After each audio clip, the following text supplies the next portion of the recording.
జలములున్న చోట్లోంచి నడిపిస్తాయి, కానీ ఆ జలము నిన్ను ముంచదు. ఎందుకంటే యజమానుడు ఉన్నాడు. హల్లెలూయా, హల్లెలూయా. నీకు ముళ్ళు దిగనిస్తాడా?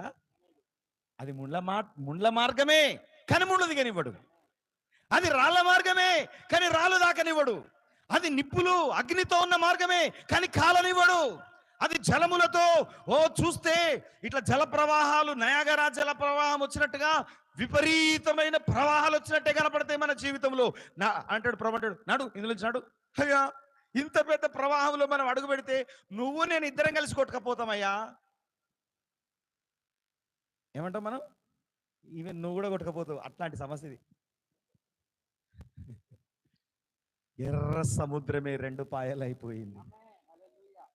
సభలు కూడా దీన్ని మాయపరుస్తాం. యజమానుడికి ఇచ్చ వచ్చినట్లుగా